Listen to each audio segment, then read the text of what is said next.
আসসালামু আলাইকুম।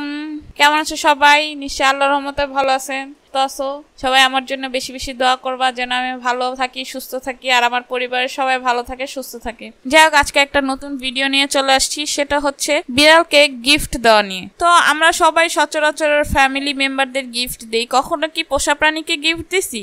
হ্যাঁ, পোষা প্রাণীর প্রয়োজনীয় জিনিস আমরা দেই, খেলনা, টয়, ঘর, তারপরে অনেক কিছুই দেই, ট্রিট। কিন্তু আমরা খুব একটা জরুরি জিনিস ভুলে যাই। এই দেখো, আমার পাখি কত কিছু গিফট দেওয়ার চেষ্টা করতেছে আমার বিড়ালকে।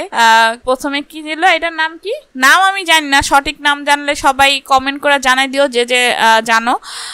এটা হচ্ছে, আমি স্টিকই বলি, স্টিক গিফট দিছি, তারপরে বল দিয়েছি, হাঁস দিয়েছি, খেলনা, গাড়ি দিলাম, পাউচ দিল আমার পাখি।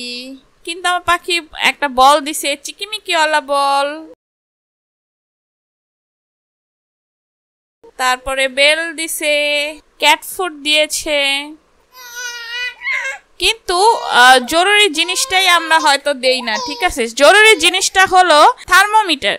এখন বলতে পারো যে থার্মোমিটার কোনো গিফট হলো? হ্যাঁ, অবশ্যই গিফট। কারণ ওরা কিছু বলতে পারে না। ওরা জ্বর হলে আমরা বুঝতে পারি না, বা ওরা বলতে পারে না যে ওদের জ্বর হয়েছে। তো জ্বর হয়েছে এটা বলতে পারে না, এই জন্য জ্বরের উপরে ডিপেন্ড করে অনেক। ওদের জ্বর আপনি ধরে বুঝতে পারবেন না যে গায়ে হাত দিয়ে। তো এই জন্য থার্মোমিটারটা খুবই জরুরি, কারণ জ্বরটা অনেক দিন শরীরে থাকলে ওদের অনেক ক্ষতি হইতে পারে। তো এই জন্য থার্মোমিটার গিফট দেওয়া ওদের অনেক জরুরি। এবং অবশ্যই বিড়ালের জন্য সবসময় ঘরে থার্মোমিটার রাখবেন। Thank you so much. আর ভিডিও ভালো লাগলে অবশ্যই কমেন্ট করে আমাকে জানাবেন, আর লাইক শেয়ার দিয়ে পাশে থাকবেন, আর সাবস্ক্রাইব করে রাখবেন চ্যানেলটা যারা নতুন আছেন। আর অবশ্যই আমার পেজে গিয়ে পেজটা ফলো করে দিবেন। দোনোটার নাম একই, PiuFamily হচ্ছে আমার পেজ, গ্রুপ, চ্যানেল, তিনোটার নামই। আপনি PiuFamily লিখলেই চলে আসবে। ঠিক আছে, আর গ্রুপের নাম PiuFamily আড্ডা। সবাই আমার সাথে থাকবেন এবং পাশে থাকবেন। Thank you so much.